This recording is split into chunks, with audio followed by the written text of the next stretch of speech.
C'est la 5e édition du rallye Paris-Biarritz qui consiste à rallier la région parisienne jusqu'à la frontière espagnole par la Nationale 10 historique. Et là, nous sommes arrêtés à Roulet-Saint-Estèphe, avec derrière nous le tracé historique et ses beaux platanes qui a été dévié en 1956. Ce mercredi, le rallye Paris-Biarritz traversait la Charente sur l'itinéraire de la Nationale 10. Une dizaine de rutilants véhicules ont ainsi défilé dans le département pour une escapade nostalgique sur celle que l'on nommait autrefois l'autre route des vacances. Moi, je l'ai connue petit avant les déviations. C'était une route qui était très dangereuse. Quand on parle avec les gens qui ont travaillé autour de cette route, que ce soit les restaurateurs, les garagistes, la première chose qu'ils vous disent, c'est « Ah, les accidents, c'était terrible, cette route était très dangereuse ». Et pourtant, ils vous disent « On travaillait beaucoup, 24/24, et pourtant que c'était que des bons souvenirs ».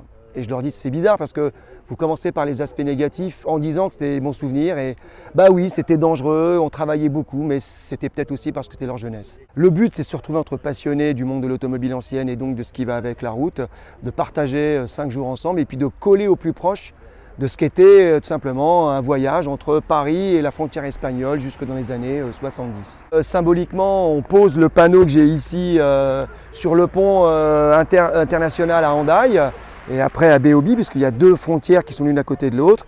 On passe la frontière symboliquement pour aller boire une bière en Espagne et puis voilà, c'est la fin du périple. Les souvenirs, c'est un petit peu le ressenti que j'ai aujourd'hui. Je suis content de la reprendre, mais malheureusement déçu de voir tout ce qui disparaît, quoi. Et moi j'ai pratiqué ces routes, je m'arrêtais dans les stations-service, dans les hôtels, dans les restaurants, dans les magasins et tout ça est fermé. Ça rend un peu triste quand même. Vous voyez, nous traversons des villages, il y a des gens qui sont tellement contents de nous voir et quand on s'arrête quelque part, combien de gens nous disent « Ah mon grand-père, mon oncle avait la même, est-ce que vous m'autorisez à monter dans la voiture ?» Et ça, on est hyper ouvert là-dessus. On a une passion, c'est vrai, c'est atypique, mais on partage. Et tous nous disent « Ah là là, ça me rappelle de quand je partais en vacances avec mon grand-père, avec mes parents, il y a l'odeur de l'essence, tout ça. » Si on leur fait du bien, et nous ça nous fait du bien aussi forcément, tant mieux. Moi j'ai un petit regret, c'est que mon épouse n'aime pas trop la voiture ancienne, donc je suis toujours tout seul.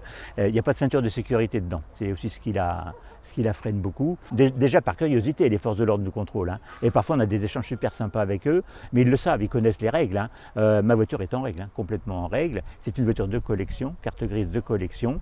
Lorsque je prévois mes déplacements, moi je le calcule sur 55 km/h de moyenne.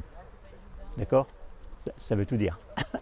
Quoi de mieux après avoir évoqué le ronron mielleux et le design mythique et vintage de ces magnifiques véhicules que de monter à bord d'une Ami 6 pour parcourir quelques kilomètres avec le convoi.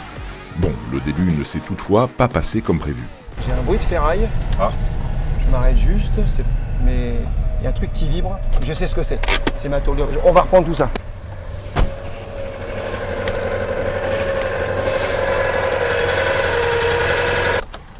Tu vois, en direct, tu viens d'assister aux aléas. C'est une petite tôle qui s'est dévissée et qui frottait contre les hélices du moteur. Rien de grave. Quand on sait d'où ça vient et quand on peut identifier le problème, on le règle en 3 secondes. C'est des voitures qui sont d'une conception simple, donc l'entretien c'est moi qui le fais. C'est une vidange tous les 5000 km, quelques points de graissage.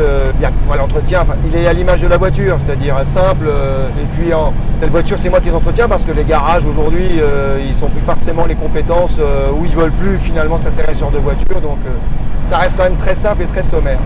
Écoute, c'est un compteur à 5 chiffres qui affiche 65 000. Je pense qu'elle a réellement 165 000 km. On roulait beaucoup moins dans les années 60-70 et celle-ci, j'ai pas l'historique complet, mais bon, voilà, vu l'état d'usure des caoutchoucs de pédale, de la sellerie, je pense pas qu'elle ait 65 000, mais 165 000. Les ceintures de sécurité, c'est obligatoire à partir de 71, mais il y a pas mal de propriétaires qui les ont fait monter. Et là-dessus, la jurisprudence est très claire. Si la voiture n'a pas de ceinture avant 71, on n'est pas obligé de la porter. Mais si la voiture a été équipée de ceinture comme celle-ci, on doit la porter. C'est une voiture qui roule à 100 sans problème, qui reste sur les nationales. De toute façon, on ne peut pas aller au-delà de la vitesse de la voiture. Cette voiture, elle a l'option d'époque spécialement pour les Ami 6 radio. Donc, on va tourner le bouton et il n'y a plus rien parce que malheureusement les grandes ondes ont été abandonnées par les grandes stations de radio il n'y a pas si longtemps, mais il y a encore 2 ans, on recevait encore RTL, France Inter, mais voilà, les émetteurs ont été débranchés et aujourd'hui le poste, il est muet. Avant de repartir vers Biarritz et de laisser derrière eux la Charente, nos gentils fous du volant ont pris le temps d'échanger quelques anecdotes avec les mémoires locales, comme Madame Martineau à Pétignac, pour qui le souvenir de la RN10 est encore très vivace. Et Chabandelmas, vous ne l'avez jamais vu passer parce que... Ah si, une année, il y a même eu, parce que le grand-père, là, il était maire de la commune, mon grand-père. Et il y avait eu un accident, à peu près à la hauteur du portail là qu'on voit sur là. Et mon grand-père y avait été en tant que maire, n'est-ce pas? Et il avait rencontré Chabandelmas qui descendait de Paris. Ils avaient discuté. Sur le bord de la route. Au bord de la route.